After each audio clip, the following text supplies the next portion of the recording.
안녕하세요.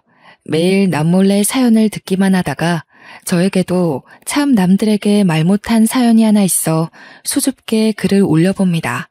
그때만 생각하면 제가 진짜 귀신이라도 씌었나 싶을 정도로 기이한 일이 아닐 수 없네요. 그럼 제가 속에 꽁꽁 숨겨놓았던 그때의 이야기를 시작해 보도록 하겠습니다. 저는 현재 40대이지만 그 당시에는 30대 초중반이었네요.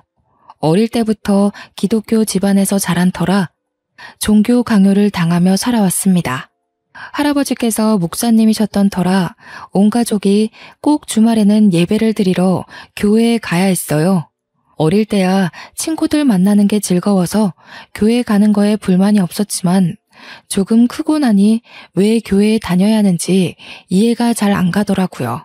중학생이 된 이후부터는 하늘에 신이 도대체 어디에 있다는 건지, 신이 있다면 왜 제 시험 성적은 바닥을 치는지 의아하고요.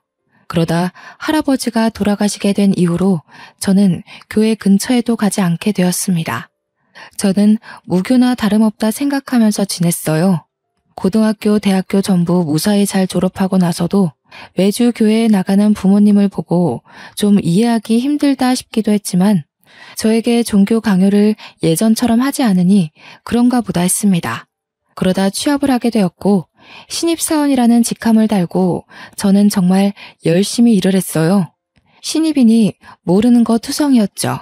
그럴 때마다 제 옆자리에 앉은 사수님이 저에겐 신이나 다름없었습니다.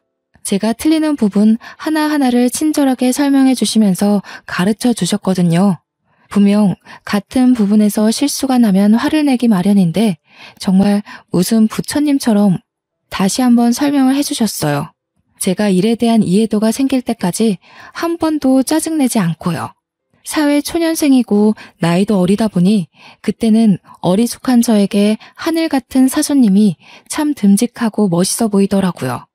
물론 지금처럼 때 묻은 나이였다면 사수고 나발이고 사내 연애에 대한 감정이 싹트지 않았을 테지만요. 그때 저는 제 사수보다 멋있는 남자를 본 적이 없었습니다. 괜히 커피를 사다 놓기도 하고 사탕 같은 간식거리를 하나씩 쥐어드리면서 말도 붙여보고요. 서툴게나마 제 호감을 표시하기도 했었죠.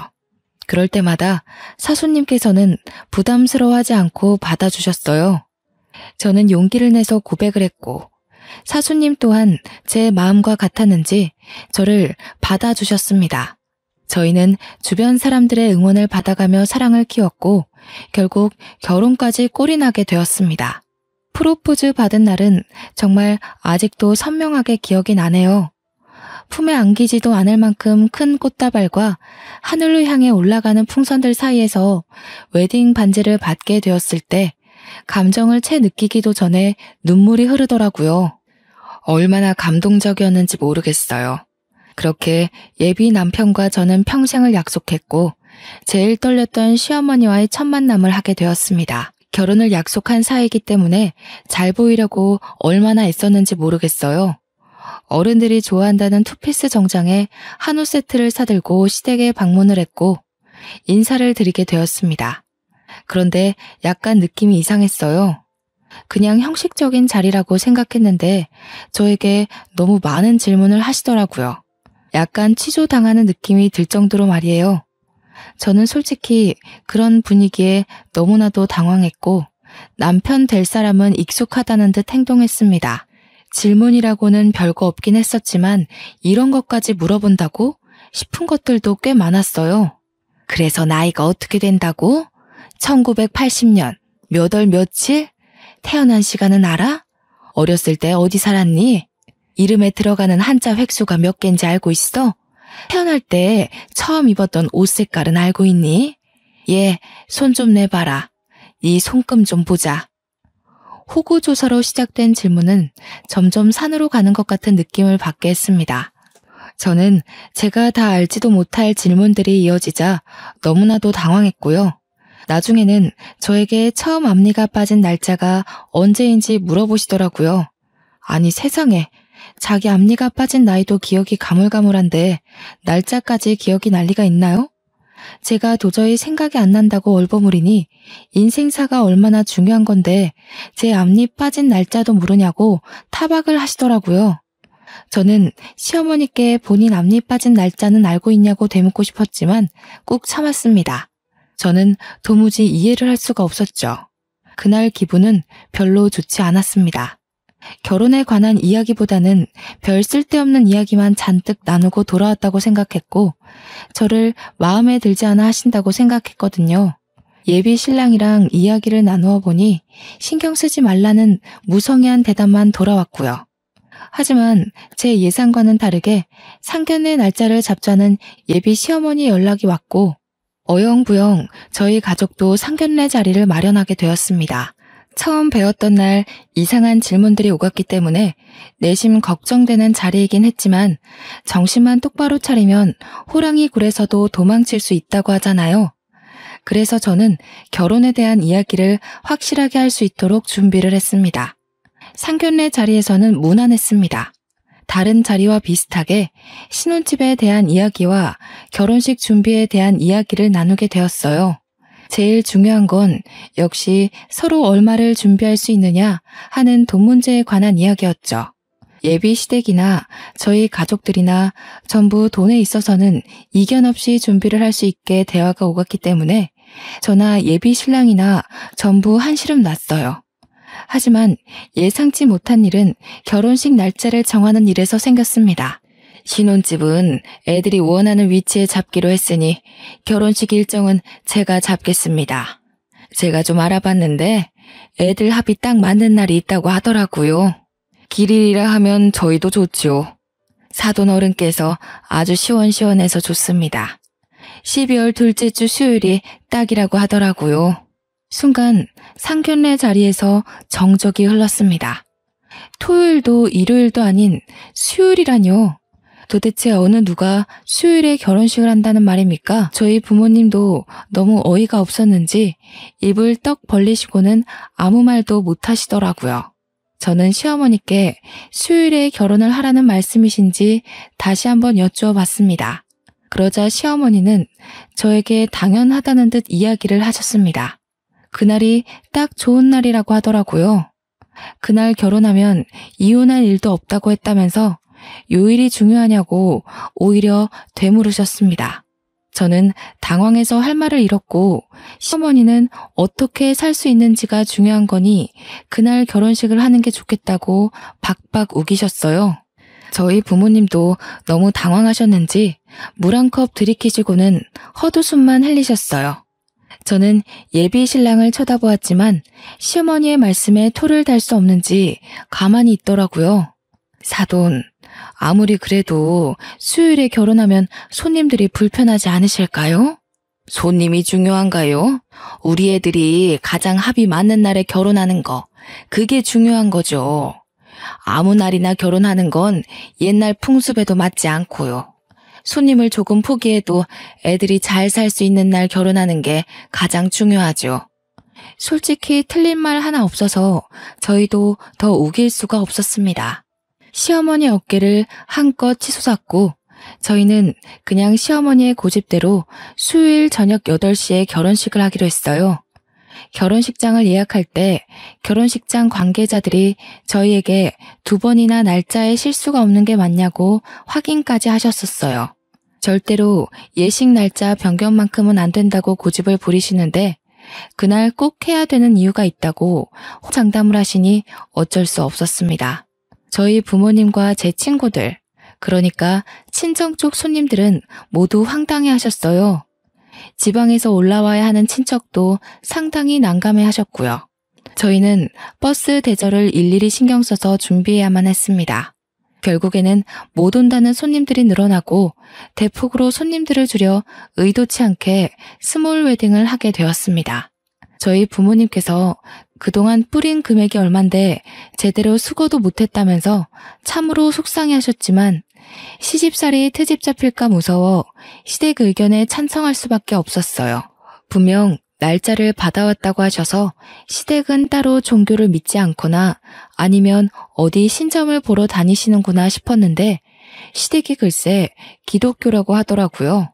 저희 부모님도 모태 신앙이셔서 그 부분은 참 마음에 든다고 하시면서도 그럼 왜 결혼식 날짜에 그리 신경을 쓰셨지 하시며 의문을 가지셨습니다. 예비 시어머니는 저 결혼식에 목사님께서 주례를 서주시기로 했다고 하셔서 오히려 다행이라고 생각했습니다. 사실 마땅히 주례를 봐주실 분이 없었거든요. 저희 집에서도 목사님이라고 하니 상당히 좋아하셨고요. 그런데 또다시 문제가 발생했습니다.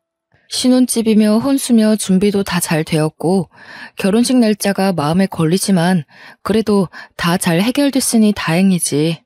우리 이제 결혼하면 주말에는 뭘 하는 게 좋을까요? 나는 취미 생활을 하나 같이 했으면 좋겠는데 운동이든 뭐든요. 그러자 남편은 저를 빤히 쳐다보더니 약간 곤란하다는 듯이 말을 이어나갔습니다. 주말에? 주말에는 교회 가야지. 우리 어머님 소원이 며느리랑 같이 교회 다니는 거였거든. 토요일이나 일요일 오후에는 둘이 놀러 다니거나 취미생활 하는 거 다 좋은데 일요일 오전에 교회는 꼭 같이 갔으면 좋겠어. 저는 미리 정해진 이야기가 아니었기 때문에 또다시 당황스러워 말을 잇지 못했습니다. 그런 제 마음이 표정에서 다 드러났는지 남편이 저의 손을 꼭 잡고는 제게 애와 가까운 부탁을 했습니다. 우리 어머니께서 정말 신실하신 기독교 신자야. 그래서 교회를 오래 다니시기도 했고 온 가족이 교회에 가서 예배드리는 걸 평생 꿈꿔오셨어. 며느리가 생기면 같이 손잡고 예배 보고 밥도 먹고 하고 싶다고 하셨고 내가 나머지 시간에 당신이 스트레스 받지 않도록 잘할게. 그러니까 일요일 오전만큼은 교회에 같이 다녀줬으면 좋겠어. 대신 제사도 없고 별다른 가족 행사로 귀찮게 하지 않을 테니 그 부분은 안심하라고 했어요. 인터넷에서 보면 제사 지내는 걸로 상당히 많은 트러블이 생기잖아요. 그런데 제사가 없다고 하니까 교회 정도야 나가도 되겠다 싶더라고요. 한평생 소원이라고 하셨다는데 못 들어줄 이유가 없다고 생각했고요. 그렇게 결혼하고 처음으로 교회에 간 순간 저는 많이 당황스러웠어요. 저희 부모님과 어렸을 때 다녔던 교회의 모습과는 많이 달랐습니다. 뭔가 분위기가 목사님 위주로 돌아가는 것 같았어요. 신도들이 전부 목사님의 말에 엎드려 절을 하는 듯한 분위기였거든요. 너무나도 생소한 분위기였지만 시어머니는 제가 교회에 나왔다는 이유로 너무나도 저를 예뻐해 주셨습니다. 신도들에게도 제 자랑을 얼마나 하시던지 쥐구멍에 숨고 싶은 심정이었어요. 며느리가 시키지도 않았는데 같이 교회를 다니겠다고 했다면서 자랑을 하시는데 제가 그런 말을 한 적도 없는데 나서서 설레발을 치시니 좀 부끄럽더라고요. 어머님께서 이렇게나 좋아하시니 일요일이 기다려지더라고요. 저와 남편은 시댁에서 저를 예뻐해 주시니 당연히 더욱더 사이가 좋아졌어요. 저희의 신혼생활을 방해하는 게 아무것도 없었거든요. 자녀 계획을 일찌감치 세웠던 터라 얼른 저희에게 이세가 찾아오기만을 손꼽아 기다렸습니다. 물론 친정도 시댁도 손주를 얼른 보고 싶어 하셨고요. 당연히 빨리 아이를 키우고 노후를 즐기자는 마음으로 이세 계획을 했기에 피임 같은 건 하지 않았습니다. 나이도 많은 편은 아니니 아이가 일찍 찾아와 줄 것 같았고요. 그렇게 신혼생활이 3개월쯤 지났을 때 시어머니는 대뜸 저에게 좋은 소식은 없냐면서 전화를 하셨습니다. 아이 말씀이시죠? 천천히 마음먹으면 찾아올 거라고 생각하고 기다리고 있어요. 아직 나이도 많은 편은 아니라서 금방 생기지 않을까요? 그래, 알아서들 잘하겠지. 다름이 아니라 너 앞으로는 속옷을 흰색만 입어라. 네? 그게 무슨 말씀이세요? 일단 너랑 빨간색은 절대 상극이라고 하니까 속옷은 물론이고 옷도 빨간 옷 절대 입지 말고 내가 하는 말 하나하나 새겨 듣는 게 좋을 거야. 제가 화려한 속옷을 즐겨 입는 건 아니었지만 아무리 그래도 며느리한테 속옷 색깔까지 지정해주는 시어머니는 없지 않나요? 그날 저녁 남편에게 시어머니께서 이런 전화를 하셨다고 말을 했어요. 여보, 오늘 어머님께서 갑자기 전화하셔서는 나보고 흰색 속옷만 입으라고 하시는 거 있지? 그래? 엄마가 또 어디서 이상한 소리를 듣고 왔나? 아니, 시댁 식구 전부 교회 다닌다면서 그렇게 전보로 다니셔도 되나? 남편은 점이라니 무슨 소리냐며 저에게 되물었어요. 저는 제 생각을 아무렇지 않게 이야기를 했습니다. 그렇잖아. 결혼식도 무조건 수요일에 해야 된다고 하시고 속옷도 절대로 흰색만 입으라고 하시고 나보고 빨간색이 상극이니까 옷도 같은 건 절대 입지 말라고 하시던데. 엄마가 전보로 다닐 사람이 아닌데. 절대 우리 엄마 앞에서 그런 이야기 하지 마. 모태신앙으로 버텨오신 분이라 점이니 무당이니 그런 소리 하면 화 엄청 내실 거야. 저는 대충 알겠다고 대답하고 넘어갔습니다.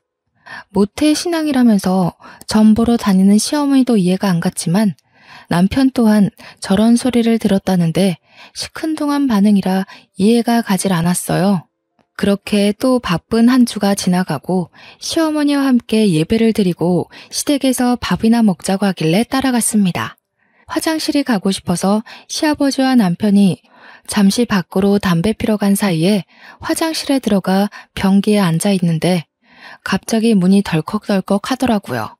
어머님이 급하신가 싶어서 저 화장실에 있다고 소리를 쳤는데 갑자기 문이 확 열렸어요. 아, 어머니, 저 있다니까요. 제가 너무 놀라서 급하게 가릴 부분만 가리고 어머님께 소리를 쳤는데 저를 빤히 보더니 갑자기 화를 내시더라고요. 저는 놀래서 어머님을 밀어내고 화장실 문을 다시 잠갔어요. 아까도 분명 잠갔는데 어머님 손에 열쇠가 있는 걸 봐서는 억지로 문을 여신 것 같았습니다. 놀란 가슴을 가라앉히고 나와서 어머님께 저도 화가 나서 소리를 쳤습니다. 어머님, 제가 있다고 했는데 그렇게 문을 여시면 어떡해요? 예, 너 내가 뭘 했어? 절대로 흰색 속옷만 입어야 한다고 했지. 내 말이 아주 말 같지 않지? 어? 그래서 나를 무시하고 지금 색깔 있는 속옷을 입은 거 아니야? 어머님, 왜 흰색 속옷만 입어야 하는데요? 그래야 빨리 애가 들어선다고 했단 말이다. 도대체 누가요? 어머님, 혹시 점 보러 다니셔요? 얘가 아주 큰일 날 소리를. 하나님께서 지켜보고 계신데 무슨 점을 보러 다녀? 그럼 누가 그런 소리를 하는데요? 우리 목사님께서 그러셨다.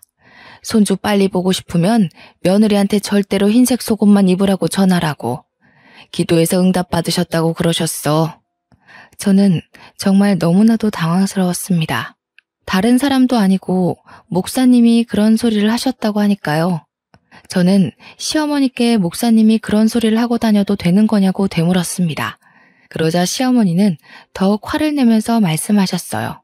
지금 우리 목사님 흉보는 거니? 그런 소리를 뭐 아무한테나 해주는 줄 알아? 나처럼 20년 이상 믿고 따르는 신도들만 모여서 기도의 응답을 알려주시는 거야. 매주 금요일 오전에 몇몇 신도들만 모여서 그렇게 기도회를 한단다. 그때 목사님께서 가족 간의 평안을 위해 물음을 하시고 응답이 오면 하나하나 알려주신단다. 네가 우리 집에 어떻게 시집 오게 됐겠니? 다 목사님께서 며느리를 받아야 한다고 응답을 받으셨기 때문이지. 어머님, 이게 다 무슨 말씀이신지 모르겠어요. 저와 오빠가 서로 사랑해서 결혼하게 된 거지 목사님이 점 찍어주셔서 결혼한 게 아니에요. 너를 집안에 들여야 부흥이 된다고 했다고. 그 말이 얼마나 대단한 말인지. 너 딱 시집 온 날부터 너네 시아버지 사업이 술술 풀리기 시작했잖니. 지금 거래처가 2배로 늘어나서 너 시집 오기 전보다 딱 매출이 4배가 올랐어. 그래서 지금 목사님 말 때문에 저한테 흰색 속옷만 입으라고 하신 거예요? 2년 동안 잠잠하던 사업이 갑자기 부흥한 것도 그렇고 그동안 우리 집안의 대소사를 전부 목사님께서 응답을 받으시고 해결해 주셨다니까. 아가, 네가 건강한 거 다 알지. 근데 임신은 하늘에서 아이를 내려주셔야 하는 거 아니겠니? 속는 셈 치고 딱 흰색 속옷만 입고 지내봐라. 응? 그 뒤로 저는 속는 셈 치고 시어머니의 말씀대로 흰색 속옷을 입었어요. 그러자 정말 3개월 만에 임신이 된 거예요. 임신 테스트기에 2줄이 딱 떴을 때 저는 임신에 대한 기쁨보다 정말 흰색 속옷 덕분인가 싶은 마음이 먼저 들었습니다. 양가의 임신 사실을 알렸을 때에도 시어머니는 저에게 축하한다는 말보다 목사님 덕이라는 이야기를 먼저 하셨습니다. 흰색 속옷을 입으면 아이가 바로 들어설 거라고 하지 않았느냐며 저에게 의기양양하게 말씀하셨습니다. 자기 말 들어서 절대로 손해볼 게 없다면서 이게 다 전지전능하신 목사님의 기도 덕이라고요. 완전 기세등등하셔서 말씀을 하시는데 솔직히 저도 혹하더라고요. 꾸준히 아이를 가지려고 시도하고 있었지만 그래도 사람에게 조바심이라는 게 생기기 마련이잖아요.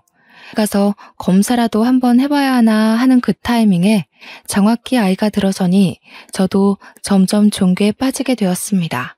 그날 이후로 시어머니는 제게 하나하나 목사님의 말씀이라면서 사소한 것부터 일일이 명령하기 시작했어요.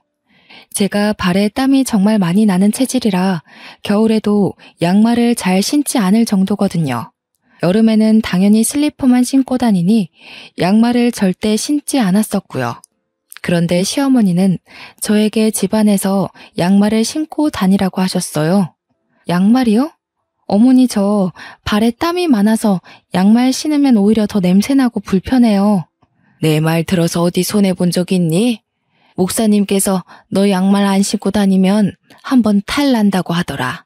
임신도 했는데 널 위해서 하는 말이니까 양말 신고 다녀. 양말 신고 다녀. 알겠어?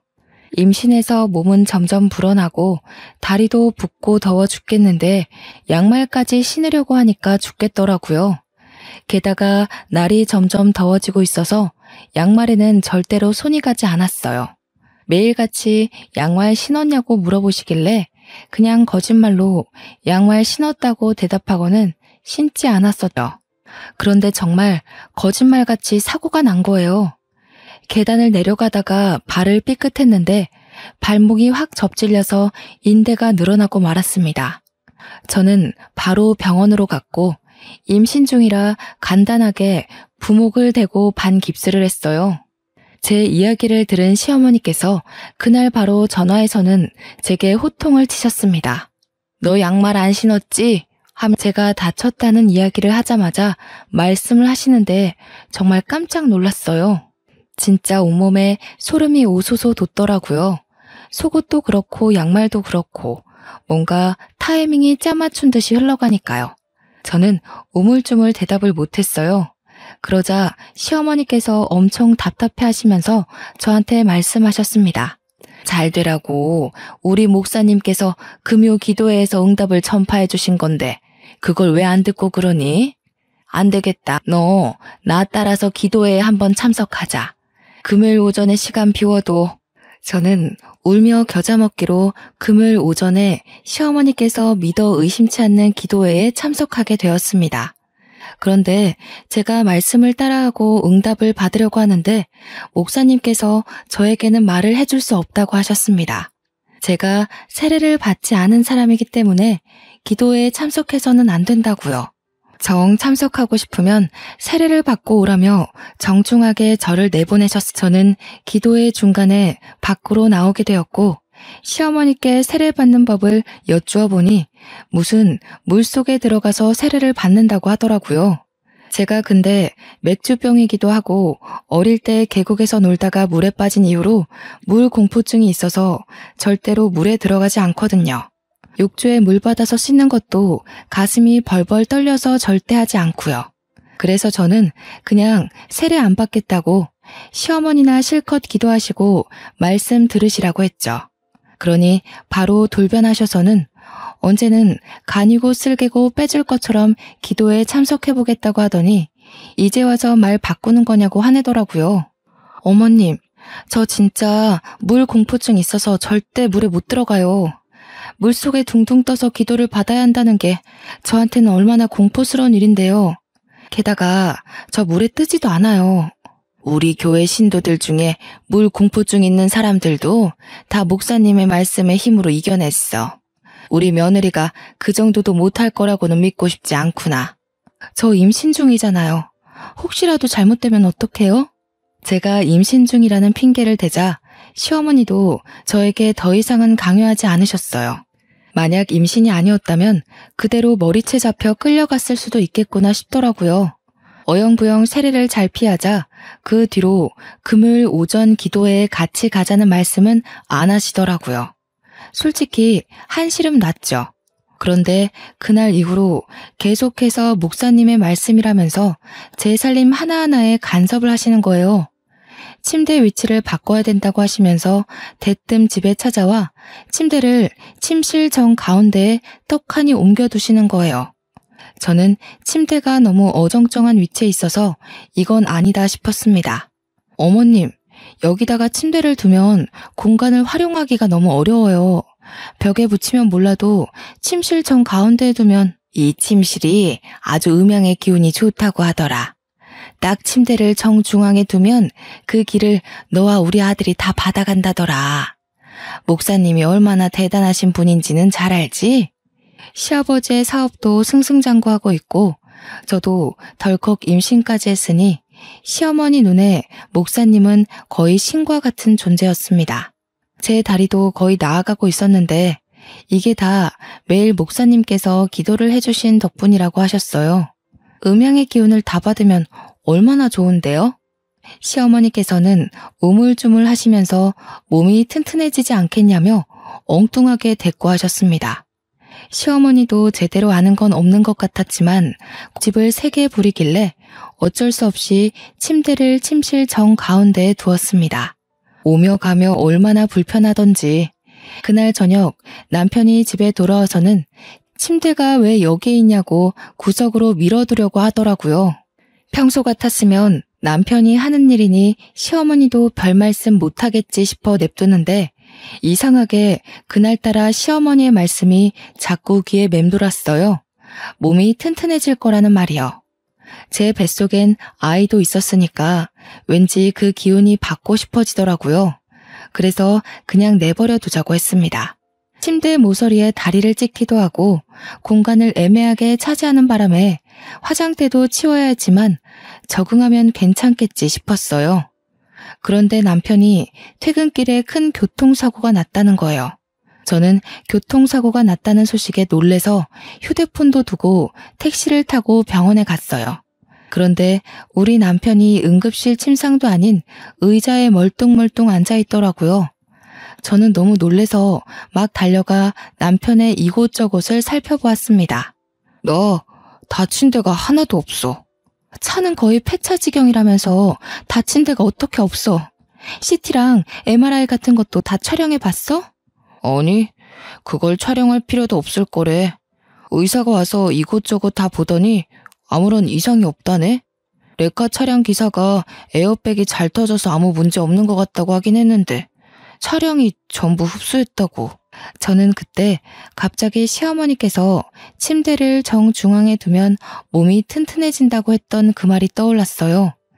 팔에 소름이 오소소 돋으면서 그때부터 정말 절실하게 시어머니의 말씀을 믿게 되었습니다.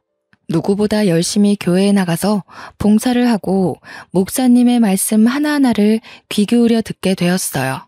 시어머니는 그때부터 저에게 과한 것들을 요구하기 시작했지만 저는 군소리 없이 전부 따르게 되었습니다. 믿어서 손해볼 일은 단 한 번도 없었으니까요. 예, 오늘 기도 말씀에서 옷장에 옷을 전부 뒤집어서 걸어두라고 하더라. 안쪽에 붙은 택이 바깥에 오도록. 그래야만 네가 진통을 오래 안 겪고 아이를 낳을 수 있대. 저는 그 이야기를 듣자마자 옷장에 있는 옷을 전부 꺼내서 뒤집어서 옷걸이에 걸어놓았어요. 꼬박 3시간이 걸리는 일이었지만 옷장에 옷을 다 뒤집어 걸어놓으니 마음의 안정이 찾아오더라고요. 아이를 낳을 시점이 다가오고 있어서 그런지 배가 살짝 뭉치는 느낌이 들었지만 그래도 순산할 수 있다고 하니 기분은 나아지더라고요. 그렇게 한 달이 지나고 진통이 찾아왔고 저는 양수가 터진 상태로 급하게 산부인과에 입원을 하게 되었습니다. 보통 첫 아이를 낳을 때 10시간 이상 진통을 한다고 했고 자궁 문도 천천히 열린다는 이야기를 들어서 만발의 준비를 했어요. 그런데 산부인과에 입원한 지 얼마 안 되어 내진을 했는데 간호사분이 급하게 의사 선생님을 호출하더라고요. 출산 진행이 빠르게 되어 이미 자궁문이 9cm 열렸다는 이야기를 해주셨어요. 저는 정신이 없는 상태로 무통주사도 맞지 못하고 바로 출산을 할 준비를 했습니다. 분만실에 들어가 힘주라는 소리를 듣고 힘을 빡 주었는데 뭔가가 쑥 하고 빠져나오는 기분이 들었어요. 그러면서 진통이 싹 사라지더라고요. 첫 분만에 이렇게 빠르게 출산한 산모도 드물다면서 고작 4시간밖에 걸리지 않았다고 의사 선생님께서는 저를 칭찬해 주셨으면 제 품에 아이를 안겨주시는데 너무나도 감동이었어요.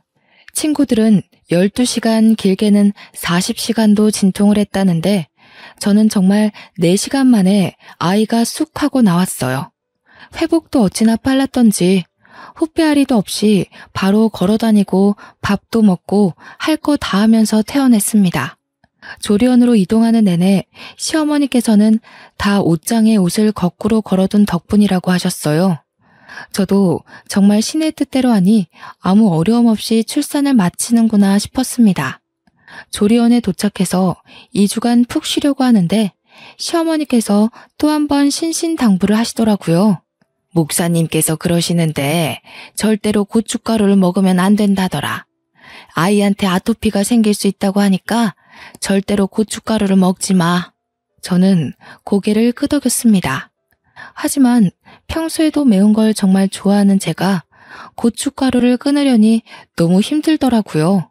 조리원에 들어온 3일차에 저도 모르게 김치를 먹고 말았어요. 그러고 아이를 보러 내려갔는데 아이의 얼굴이 새빨간 거예요. 저는 우리 아이의 얼굴이 왜 이렇게 빨간색이냐고 조리원에 계신 직원분께 여쭈어 봤습니다. 그러자 웃으시면서 태열이 올라와서 그런 거라고 너무 걱정하지 말라고 하셨어요. 이러다가 금방 가라앉을 테니 로션을 잘 발라주라고 하시더군요. 하지만 저는 찝찝한 마음에 그때부터 다시 김치는 쳐다도 보지 않고 고춧가루가 들어간 음식은 손도 대지 않았습니다. 물론 아이에게 로션을 꾸준히 발라주며 보습도 해주었고요.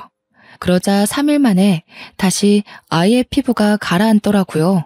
고춧가루를 먹어서 정말 태열이 올라왔던 거구나 싶어서 저는 조리원에서 나와서도 절대로 고춧가루가 들어간 음식은 먹지 않았습니다. 그봐, 내가 고춧가루 먹지 말랬지? 지금부터는 가정의 평안을 위해 기도를 꼬박꼬박 해야 해. 그러니까 제일 안 좋다는 오후 4시 44분에 기도를 해야 된다. 기도를 매일요? 아니 어머님, 제가 그렇게까지 해야 되는 거예요? 매일 기도를 드려야 효과가 있지. 4시 44분에 무슨 일이 있어도 기도를 드려야 가정이 깨지지 않고 평안한 거야. 저는 그날부터 시어머니의 말씀대로 오후 4시 44분이 되면 아이가 울던 말던 기도를 10분간 드렸습니다. 하나님께 제 죄를 고하고 용서를 받고 성경을 읽기도 하고요. 그렇게 아이가 태어난 지 50일 정도 지났을 때 친정 부모님께서 아이가 보고 싶다고 하셔서 집으로 초대를 했어요. 그런데 엄마는 저희 집안의 모습을 보고 경악을 금치 못하시더라고요. 얘, 침실 한가운데 왜 침대가 떡하니 있니? 창가 쪽으로 밀어놓지 않고. 저는 음양의 기운이 가장 잘 받는 자리라 거기다 두었다고 대답했습니다. 제 대답에 너무 놀란 친정엄마는 그때부터 집안 구석구석을 살펴보기 시작하셨습니다.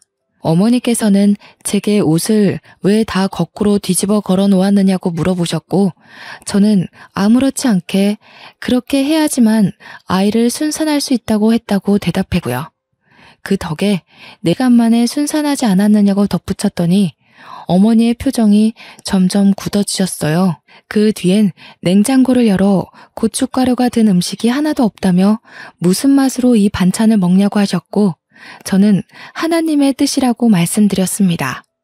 고춧가루가 든 음식을 먹었다가 아이에게 태열이 올라 고생했다고요. 어머니께서는 저에게 무슨 사이비 종교에 빠진 거냐며 아버지께 제가 미친 것 같다고 말씀하시더라고요. 이게 다 시어머님이 다니시는 교회 목사님께서 알려주신 거예요. 양말 안 신고 다녔다가 발목 다치고 나서 얼마나 후회를 했는지. 거기다가 그 말 하나하나 들었더니 시댁 사업도 잘 되고 남편 교통사고 때도 아무 문제 없고, 고춧가루를 먹어서 태열이 오른 게 아니라 원래 신생아들은 그래. 태열이 올랐다가 가라앉고 그러는 거지. 모든 아이들이 그런 거야. 모든 아이들이 그런 거야. 그리고 애초에 임신했을 때부터 너 골반이 넓고 걷기 운동을 자주 해서 순산할 거라고 했었잖아. 물론 4시간 만에 낳은 건 빠르긴 했지만 그게 어떻게 옷을 뒤집어 걸어놓은 덕이겠니? 이서방 교통사고도 그래. 차가 충격을 다 흡수해서 이서방이 멀쩡한 거라고 했다며? 엄마, 지금 몇 시야? 나 기도해야 돼. 오후 4시 44분이 딱 되자 알람이 울리기 시작했고, 저는 옆에서 잔소리를 하시는 어머니의 말씀을 무시하고 드리기 시작했습니다. 오늘 있었던 죄를 고하고 용서를 위한 기도를 시작했습니다. 중얼중얼 기도를 드리자 옆에 계시던 어머니의 표정이 점점 싸늘하게 바뀌기 시작했어요. 그 순간 아이가 갑자기 잠에서 깨어났는지 울기 시작했습니다. 어머니께서는 아이가 우는데 무슨 짓이냐며 제게 소리를 치셨습니다. 하지만 저는 어머니의 말씀이 들리지 않는 척 무시를 하고 찬송가를 꺼내어 찬송을 부르기 시작했습니다. 그러자 더 이상 참을 수 없었는지 어머니께서 제 뺨을 짝소리나게 치시는 거예요. 저는 얼얼해진 뺨을 붙잡고 놀래서 어머니를 바라보았습니다. 이 미친 기집애가 어디 사이비에 빠져가지고 지금 애가 오는데 이런 짓을 하고 있어. 이렇게 안 하면 우리 가정의 평안이 사라진다고요. 네 외할아버지가 목사님인 건 잊어버렸니? 언제 외할아버지가 이런 짓 하신 적이 있어? 사람이 시간의 순리대로 살고 일이 생겨도 다 각자의 능력으로 해결하는 거지. 말도 안 되는 사이비 목사 말에 빠져가지고는. 외할아버지 이야기가 어머니의 입에서 탁 터지자마자 정말 머리 한 대 얻어맞은 것 마냥 정신이 들더라고요. 생각해보니 어머니의 말씀도 틀린 게 하나도 없는 거예요. 아이를 가지려고 피임을 하지 않았으니 흰색 속옷을 입던 말던 임신은 당연한 거였고, 계단에서 내려오다가 다리를 접질렸던 것도 제가 급한 마음에 서둘러서 슬리퍼 신고 내려가다가 턱에 걸려 접질린 거였고요. 너무 당연하게 일어날 수 있었던 일이었는데 그동안 시어머니의 말씀만 믿고 다 그런 줄 알았던 거였어요. 시아버지의 사업도 그동안 탄탄한 기반을 가지고 운영하셨으니 거래처가 늘고 매출이 늘어나는 것도 당연한 거였고요. 음양의 기운을 받아 남편이 튼튼해져서 사고를 당했어도 다친 데 하나 없었던 것도 그냥 운이 좋아서였던 거였고요. 아이의 태열도 정말 흔하게 발생하는 일이었는데 제가 왜 고춧가루 든 음식을 먹지 않고 버텨냈는지, 갑자기 정신이 들고 나니까 이딴 기도가 무슨 소용이 있나 싶더라고요. 어머니께서는 씩씩거리면서 저희 아버지와 함께 저를 말리고 있었고, 아이는 울음을 그칠 줄 몰랐습니다. 멍했던 정신이 돌아오자 우는 아이가 걱정되어 바로 안아주었어요. 제 품에 안기자마자 울음을 그치고 저를 빤히 바라보는데 제가 여태 이 아이가 우는 걸 무시하고 기도나 드리고 있었다니 얼굴에 열이 확 오르면서 너무나도 부끄러워지더라고요. 친정 부모님은 남편이 올 때까지 집에 돌아가지 않고 기다리셨어요. 저는 솔직히 너무나도 불안해졌습니다. 남편이 퇴근하고 오자마자 어머니께서 남편에게 화를 막 내기 시작하는데 정말 무섭더라고요. 이서방, 자네 정신이 있는 건가 없는 건가? 어디 사이비에 빠져서는 우리 딸한테 가스라이팅 하는 게야? 지금 집안 꼴이 전부 말이나 된다고 생각해? 자네도 그딴 사이비를 종교랍시고 믿고 있는 거라면 당장 이혼하게. 이혼이라는 말이 나오자마자 남편은 사색이 되어 친정 부모님에게 무릎을 꿇고 빌었습니다. 절대 아니라면서 본인은 그런 종교를 믿지도 않고 쳐다도 보지 않는다고요. 시어머니께도 자기가 말씀드려서 절대로 우리 가족에게 강요할 수 없도록 조치를 취하겠다고 말했어요. 그래도 저희 부모님은 쉽게 그 말을 믿지 않았습니다. 2년 동안이나 이렇게 살아왔는데 이제 와서 쉽게 그 습관이 바뀌겠냐고 하셨어요. 절대로 용서를 할 수 없을 것 같다면서 이혼을 계속 말씀하셨습니다. 남편은 한 번만 믿어달라고 빌고 또 빌었습니다. 딱 한 번만 믿어주시면 그 이후부터는 절대 이런 일이 없다는 걸 보여드릴 수 있다고요. 본인이 스스로 증명하겠다고 약속했습니다. 그러더니 남편이 바로 시어머니께 전화를 걸었습니다. 엄마, 이제 더 이상 우리 와이프에게 종교 강요하지 마세요. 자꾸 이러시면 영 끊고 살 생각이니 절대로 일요일에 교회 가자고 부르지도 마시고요. 시어머니의 당황하신 목소리가 전화기 너머로 들려오긴 했지만 남편은 전화를 뚝 끊어버리셨습니다. 친정 어머니는 제 머리에 꽂힌 보라색 머리핀을 보더니 이것도 시어머니가 시킨 짓이냐며 머리핀을 휙 던지시더라고요. 그 순간 시어머니께서 제게 전화를 하신 건지 제 전화기가 울렸습니다. 저보다 한 발 빠르게 저희 어머니께서 그 전화를 받으셨고요. 얘, 너 머리핀 안 꽂았니? 우리 아들이 나한테 왜 이래? 다 너 때문에 멀어진 거잖아. 사돈 어른, 무슨 개소리를 하시는 겁니까? 그딴 사이비에 빠져서 우리 딸을 어떻게 만든 겁니까? 믿고 싶으시면 혼자 믿으세요. 그쪽 목사가 아들 이혼시키고 싶답니까? 아니 그게 무슨... 애들 이혼시키고 싶지 않으면 앞으로 우리 딸 그 교회에 데려갈 생각 하지 마세요. 이혼이 정말 제대로 먹혔는지 그 뒤로는 교회 가자는 말 일절 꺼내지도 않고 이것저것 시키시던 일도 그만두시더라고요. 알고 보니 그 사이비가 이혼하면 집안 사람 모두 쫓겨나는 종교였다고 하대요. 이혼만큼은 절대 안 된다고 하니 남편이 초강수를 뒀던 거였어요. 더 이상 시어머니께서 제게 이상한 짓을 요구하는 일은 아직까지도 일절 없고 혹여라도 이혼 이야기가 나올까 무서워 제 눈치까지 보고 계십니다. 저는 친정 식구들과도 절대로 그런 종교에 빠지지 않기로 약속을 했고 지금은 둘째까지 낳아 잘 살고 있는 중입니다. 아마도 저처럼 언제 빠졌는지도 모르게 사이비 종교에 물들고 있는 분들도 분명 있을 거라 생각합니다. 원래 모든 일은 자기가 믿기 나름이라고 생각해요. 저는 현명하게 제 힘으로 스스로 헤쳐나오진 못했지만 다른 분들은 가능할 거라 믿습니다. 시댁에 절대 휘둘리지 말고 며느리들 모두 자기 삶을 찾도록 해요. 제 이야기를 들어주셔서 감사합니다.